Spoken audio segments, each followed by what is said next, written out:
Assalamu alaikum. My name is Mohammed Abbas. Hope you are all fine. Let's get move to the topic. जी, तो आज का हमारा topic है कि हम यूएई में कंपनी रजिस्ट्रेशन कैसे करते हैं, क्या क्या प्रोसेस होता है कंपनी रजिस्ट्रेशन का। सारा स्टेप वाइज हम इस वीडियो में डिस्कस करेंगे कि किस किस स्टेप्स के थ्रू हम उन्हें क्लियर करके हम यूएई में कंपनी रजिस्ट्रेशन करते हैं।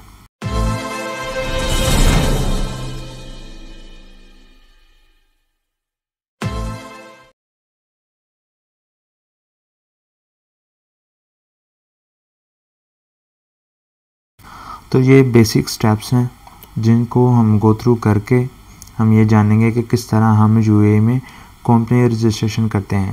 जब भी हमने यूएई में कंपनी रजिस्ट्रेशन करनी है तो इन स्टेप्स को फॉलो करना पड़ता है।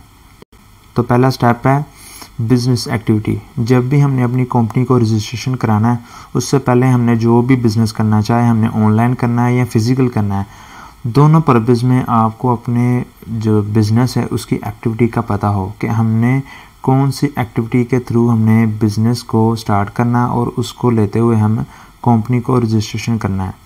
फॉर एग्ज़ाम्पल, अगर आपने ऑनलाइन काम करना है तो फिर आपको पता हो कि मैंने फेसबुक का स्टोर बनाना है, मैंने इंस्टाग्राम का स्टोर बनाना है, मैंने अमेज़ोन पे काम करना है, तो मैंने किस एक्टिविटी के थ्रू मैंने काम करना है तो आपको उसका पता हो। अगर आपने फ़िज़िकल बिज़नेस करना है कि मैंने मोबाइल्स वगैरह की शॉप खोलनी है, मैंने ग्रोसरी का काम करना है, मैंने और भी मुख्तलिफ सेवरल बिज़नेस होते हैं जिसको मैं यूज़ करते हुए अपनी कंपनी को रजिस्ट्रेशन करूँगा। आपको ये पता हो अपनी कंपनी को रजिस्ट्रेशन करने से पहले, क्योंकि आपकी बिज़नेस एक्टिविटी के ऊपर ही डिपेंड करता है कि आपकी कंपनी किस सिनेरियो को एक्सेप्ट करके कंपनी की जो रजिस्ट्रेशन होगी। तो पहले आपको उधर मेंशन करना पड़ेगा कि आपकी बिज़नेस एक्टिविटी क्या है। फिर उसके बाद दूसरा नंबर आ जाता है सिलेक्ट द जुरिस्डिक्शन। जुरिस्डिक्शन में ये है कि आपने अपनी कंपनी की यानी कि जुरिस्डिक्शन बतानी है कि मैं फ्री जोन में मैंने कंपनी की रजिस्ट्रेशन करनी है, मैंने ऑफशोर में कंपनी रजिस्टर करनी है, मैंने मेनलैंड में कंपनी रजिस्ट्रेशन करनी है। तो कंपनी रजिस्ट्रेशन से पहले आपको ये भी सिलेक्ट करना पड़ेगा कि मैंने किस जुरिस्डिक्शन में मैंने अपनी कंपनी की रजिस्ट्रेशन करवानी है। और थर्ड नंबर ऑप्शन में आ जाता है कि कंपनी लीगल फॉर्म, कि आपने किस टाइप की कंपनी बनानी है। आपने एलएलसी क्रिएट करनी है, आपने एलटीडी कंपनी क्रिएट करनी है, आपने पब्लिक कंपनी क्रिएट करनी है या आपने होल्डिंग कंपनी क्रिएट करनी है। तो इससे पहले कंपनी रजिस्ट्रेशन करने से पहले आपको ये भी पता होना चाहिए कि मैंने कौन सी लीगल फॉर्म के ज़रिए मैंने कंपनी रजिस्ट्रेशन करनी है। उसके बाद फिर 4 नंबर पर आ जाता है कि आपने अपनी कंपनी की अप्रूवल लेनी होती है। आपने अपनी कंपनी का नेम सोचना। किसी भी जगह में, किसी भी मार्केट प्लेस में आपने जब कंपनी को रजिस्ट्रेशन कराना है तो रजिस्ट्रेशन से पहले आपने उस कंपनी का नेम की अवेलेबिलिटी चेक करनी होती है। उसके अगर नेम की अवेलेबिलिटी नहीं है, अगर है तो उसको आपने रिज़र्व में रखना हो, तो उसके लिए आप अप्रूवल्स वगैरह भी लेते हैं। इधर जैसे यूएई में आपने अपनी कंपनी के नेम की अप्रूवल लेनी होती है, जो कि आप DED stand for department of economic development. तो आप DED को आप मुख्तलिफ 2, 3, 4 आप नेम वहाँ पर प्रोवाइड करेंगे, तो फिर वो आपकी जो भी नेम की अवेलेबिलिटी उधर होगी फिर वो आपके नेम को रिज़र्व कर देंगे। आप वहाँ से अपने कंपनी की नेम की अप्रूवल लेंगे कि मैंने इस नेम पर मैंने अपनी कंपनी को रजिस्ट्रेशन करना है, तो पहले मैं चेक कर लूँ कि वहाँ पर उसकी अवेलेबिलिटी है। अगर आपकी कंपनी की नेम की अवेलेबिलिटी वहाँ पर है तो फिर आप अपने कंपनी की नेम को वहाँ पर रिज़र्व कर देंगे, उनसे अप्रूवल ले लेंगे कि मैंने ये नेम यहाँ पर मैंने रिज़र्व कर दिया है, इसको मैंने यूज़ करना है अपनी कंपनी की रजिस्ट्रेशन के लिए, तो ये नेम कोई और यूज़ ना कर सके। तो फिर आप उन DED से आप कंपनी नेम की अप्रूवल लेंगे। उसके बाद फिर पॉइंट नंबर 5 में आ जाता है कि आप अपने ट्रेड लाइसेंस के लिए अप्लाई करेंगे, और ये ट्रेड लाइसेंस आप अपने बिज़नेस एक्टिविटी के हिसाब से लेंगे कि आपकी बिज़नेस एक्टिविटी प्रोफेशनल लेवल पर है, कमर्शियल लेवल पर है, या आपकी जो बिज़नेस एक्टिविटी वो टूरिज़म के हिसाब से हैं, आपके ऑनलाइन है, फ़िज़िकल है आपका, यानी कि आपकी बिज़नेस की एक्टिविटी कौन सी है, उस एक्टिविटी को मद्देनज़र रखते हुए फिर आप वहाँ से ट्रेड लाइसेंस लेंगे कि मेरी बिज़नेस की यह एक्टिविटी है, तो फिर मैं इस किस्म का जो अपना बिज़नेस की एक्टिविटी है उसी हिसाब से मैं ट्रेड लाइसेंस लूँगा। इसके ऊपर भी मैं एक वीडियो बना दूँगा, फर्दर आपके जो पॉइंट्स वगैरह क्लियर हो जाएंगे। उसके बाद पॉइंट नंबर 6 में आता है रजिस्ट्रेशन योर कंपनी। जब आप अपने कंपनी की रजिस्ट्रेशन करनी है तो फिर वो आपका जो कंपनी का लीगल नेम आपने अप्रूव कराया उसकी बुनियाद पर आप अपनी कंपनी की रजिस्ट्रेशन करेंगे। आप DED को अपने वो जो कंपनी के अप्रूवल का जो सर्टिफिकेट है वो प्रोवाइड करें, फिर वहाँ आप अपनी कंपनी की रजिस्ट्रेशन करेंगे और उनको वो तमाम डॉक्यूमेंट्स वगैरह सारे प्रोवाइड करेंगे जब आप अपनी कंपनी की रजिस्ट्रेशन करते हैं। इसके ऊपर भी मैं अलग से एक वीडियो बना दूंगा, फर्दर आप इसे चेक कर लीजिएगा। उसके बाद फिर पॉइंट नंबर 7 में आ जाता है कि अपॉइंट लोकल पार्टनर। अगर आपने मेनलैंड में अगर कंपनी रजिस्ट्रेशन करनी है तो उसके लिए आपको एक लोकल पार्टनर, एक लोकल कफील जिसे आप कह सकते हैं, उसकी ज़रूरत आपको ज़रूर पड़ती है, जो कि आपकी कंपनी की रजिस्ट्रेशन में वो 51% जो शेयर्स वगैरह होते हैं उसके पास होते हैं और 49 शेयर्स आपके पास होते हैं। उसकी कोई भी वैसे तो लेन देन नहीं होता उस कंपनी में, यानी कि कोई भी आप इनकम वगैरह जनरेट करते हैं वो उसमें कोई आपकी लेन देन नहीं होता, मगर आपको वो अपनी जो उनकी डॉक्यूमेंट्स जो उसकी डिटेल वगैरह को यूज़ करते हुए आप अपनी कंपनी की रजिस्ट्रेशन करते हैं तो उसके लिए फिर आपको कुछ ना कुछ उन्हें पे करना पड़ता है, क्योंकि उनकी डिटेल्स को आप यूज़ करते हुए एज अ लोकल पार्टनर आप अपनी कंपनी की रजिस्ट्रेशन करते हैं तो उसके लिए आपको फिर उन्हें कुछ ना कुछ पे करना पड़ता है। वैसे तो जितनी भी इनकम वगैरह जनरेट करते हैं वो तो आपकी खुद की होती है क्योंकि बिज़नेस सारा आपका होता है, मगर आपको कुछ सिनेरियो में आपको उसकी ज़रूरत होती है। जैसे कि अगर आप मेनलैंड में कंपनी को रजिस्ट्रेशन करते हैं तो उसके लिए आपको लोकल पार्टनर की ज़रूरत ज़रूर होती है। पहले तो तकरीबन हर जितनी भी बिज़नेस एक्टिविटी थी उसमें उन सब में आपको लोकल पार्टनर की ज़रूरत होती थी, मगर अब वहाँ की गवर्नमेंट ने कुछ ना कुछ इसमें कुछ डिफरेंस वगैरह कुछ तब्दीलियाँ वगैरह की हैं जिसको मद्देनज़र रखते हुए आप कुछ बिज़नेस एक्टिविटी ऐसी हैं जिसमें आपको लोकल पार्टनर की ज़रूरत नहीं होती, वो आप इंडिविजुअली तौर पर 100% आप उस बिज़नेस के ओनर होकर अपनी कंपनी की रजिस्ट्रेशन करवा सकते हैं। और अगर आपने फ्री जोन में कंपनी रजिस्ट्रेशन करानी है तो उसके लिए आपको लोकल पार्टनर की ज़रूरत नहीं होती, मगर ये बिज़नेस टू बिज़नेस वेरी करता है कि आपकी कौन सी बिज़नेस एक्टिविटी है, तो उसी हिसाब से फिर आपको लोकल पार्टनर की ज़रूरत पड़ती है। उसके बाद फिर आ जाता है एक्सटर्नल अप्रूवल। अगर आपने कोई और भी काम अपनी कंपनी को मद्देनज़र रखते हुए अपने साथ करना है, जैसे आप कोई कमर्शियल लेवल पर कोई भी काम करते हैं या किसी और डिपार्टमेंट के हिसाब से कोई ना कोई आप बिज़नेस करते हैं, तो फिर आपको दूसरे डिपार्टमेंट्स की भी अप्रूवल्स वगैरह लेनी पड़ती है। कोई भी दूसरे डिपार्टमेंट से आप ले सकते हैं, जैसे हमारे इधर पाकिस्तान में या और भी मुख्तलिफ कंट्रीज़ में जो गवर्नमेंट के लीगल ऑफिसेज या लीगल जो डिपार्टमेंट्स होते हैं वो किसी थर्ड पर्सन को अपने कॉन्ट्रैक्ट वगैरह देती हैं कि अगर जैसे कोई फ्लाईओवर बनाना है तो फिर उसके लिए कोई लोकल बंदा या कोई लोकल कंपनी उसको वो कॉन्ट्रैक्ट साइन करते हैं, आप हमारे लिए ये रोड बनाएं, आप हमारे लिए ये फ्लाईओवर बनाएं, तो हम आपको इसकी पेमेंट करेंगे, हमारे साथ आप कॉन्ट्रैक्ट साइन कर लें और फिर आप हमारे लिए वो काम करें। तो इस काम के लिए आपको फिर एक्सटर्नल अप्रूवल की ज़रूरत होती है जब आप अपनी कंपनी की रजिस्ट्रेशन करते हैं, मगर ये तब आपको ज़रूरत होती है जब आपने एक्सटर्नल डिपार्टमेंट के अंडर आपने कोई ना कोई बिज़नेस क्रिएट करना। तो पॉइंट नंबर 9 में आ जाता है MOA। MOA stand for memorandum of associations.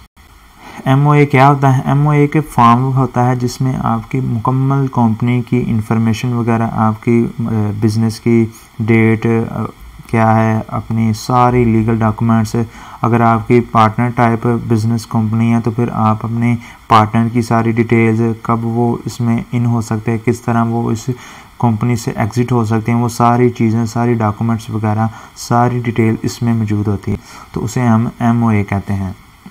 उसके बाद फिर पॉइंट नंबर 10 में आ जाता है कि ऑफिस एड्रेस। अगर कोई भी आपने फ़िज़िकल बिज़नेस वहाँ पर रन करना है तो उसके लिए फॉर एग्ज़ाम्पल अगर आपने कोई ग्रोसरी वगैरह की शॉप खोलनी है, कोई मोबाइल शॉप खोलनी है या कोई भी इलेक्ट्रॉनिक्स कोई भी डिवाइसेस वगैरह उसके लिए आपने शॉप ओपन करनी है, तो उसके लिए फिर आपको वहाँ पर या कोई ना कोई जगह आपको वहाँ पर परचेज़ करनी पड़ती है, या फिर आप कोई ऑफिस या कोई शॉप या कोई जगह आप वहाँ पर रेंट पर लेते हैं, तो फिर आप अपनी उस ऑफिस एड्रेस की जो रेंट ली हुई आपकी जो जितनी भी वो डॉक्यूमेंट्स वगैरह हैं वो भी आप DED को प्रोवाइड करेंगे कि मैं ये बिज़नेस करना चाहता हूँ, मैंने ये बिज़नेस की मेरी एक्टिविटी है, तो उसकी बेस पर फिर ये मेरे जो एड्रेस वगैरह है, ये मेरी जो बिज़नेस की जो जगह वगैरह है और ये उसकी डिटेल है, तो वो डिटेल भी आप DED को देंगे। तो उसी डिटेल पर फिर वो आपको फॉर एग्ज़ाम्पल अगर आप कहते हैं कि मेरी एक शॉप है तो उसमें मैंने 5 वर्कर जो काम करने की गुंजाइश वगैरह है, यानी कि मेरी इतनी शॉप है जिसके ऊपर 5 वर्कर इजीली काम कर सकते हैं,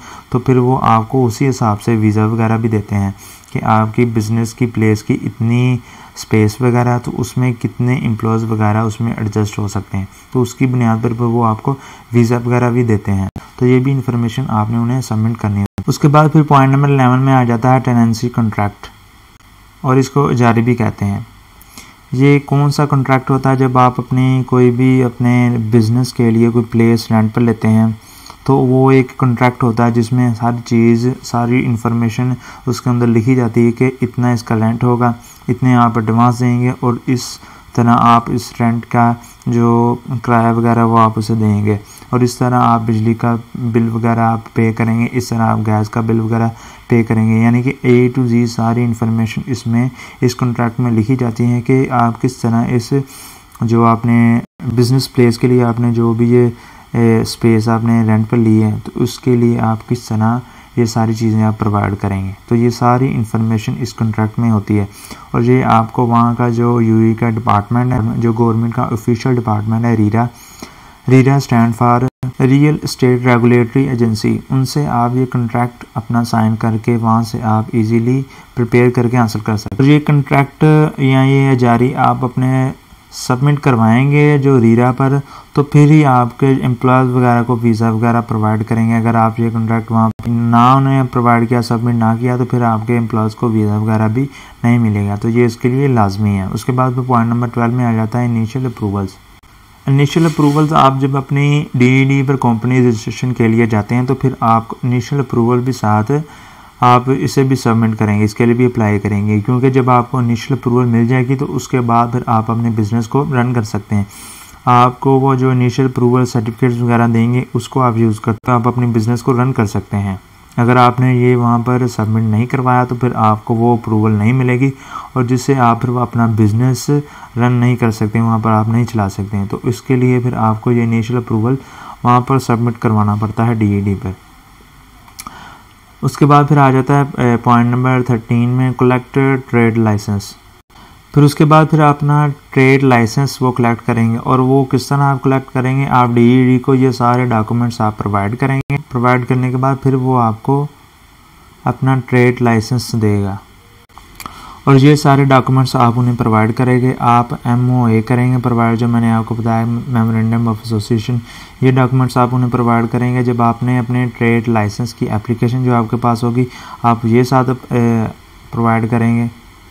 और उसके बाद फिर आप रेलिवेंट जो गवर्नमेंट फॉर्म आपके होंगे वो आप उन्हें प्रोवाइड, जब आप अपनी नेम की रिजर्वेशंस के लिए आपने अप्रूवल की है तो फिर उसका सर्टिफिकेट आप उन्हें प्रोवाइड करेंगे।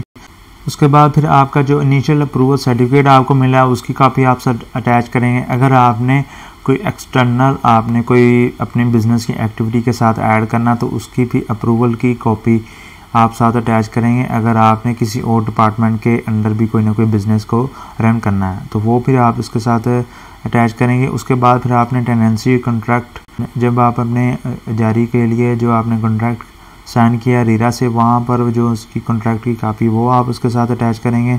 फिर उसके बाद फिर जो आपकी टेनेंसी की रजिस्ट्रेशन का जो सर्टिफिकेट है जो आपने रीरा से सबमिट करने के बाद आपको रिसीव होगा, फिर वो आप इसके साथ अटैच करेंगे। फिर उसके बाद फिर आ जाता है पासपोर्ट कॉपी। अगर आप इंडिविजुअली तौर पर खुद अकेले सिर्फ पर्सन कोई बिज़नेस रन कर रहे हैं या कोई कंपनी को रन कर रहे हैं तो फिर आपकी पासपोर्ट की कापी। अगर आपकी कंपनी में कुछ पार्टनर्स हैं, आपके 2 पार्टनर हैं, 3 पार्टनर, 5 जितने भी पार्टनर्स, उनके पासपोर्ट की कापीज़ वगैरह। उसके बाद अगर आपकी कंपनी पार्टनर्स टाइप है, यानी कि आपकी कंपनी में कुछ पार्टनर ऐड है, तो फिर अगर आपने उन पार्टनर्स को कोई NOC वगैरह दी है तो फिर उसकी कापीज़ भी आप इसके साथ अटैच करेंगे। और ये सारी डॉक्यूमेंट्स वगैरह आप एक फ़ाइल वगैरह बना के आप सारे जितने भी ये डॉक्यूमेंट्स है ये आप DED को प्रोवाइड करें। फिर वो सारे इन डॉक्यूमेंट्स की वेरिफिकेशन करके फिर आपको ट्रेड लाइसेंस देंगे, जिसके ज़रिए आप ईज़िली अपना बिज़नेस वहाँ पर UAE में रन कर सकते हैं। इस तरह मुकम्मल एक कंपनी की फॉर्मेशन का जो प्रोसेस वगैरह वो होता है, किस तरह आप ट्रेड लाइसेंस वगैरह लेते हैं, ये सारा एक प्रोसेस वगैरह चल पड़ता है। और इसको बाद फिर आप इजीली वो लाइसेंस वगैरह लेके अपनी बिज़नेस की एक्टिविटी के हिसाब से फिर आप वहाँ पर बिज़नेस रन कर सकते हैं। तो उम्मीद है कि आपको ये वीडियो पसंद आई होगी। अपनी दुआ में याद रखिएगा। Take care. अल्लाह हाफिज़।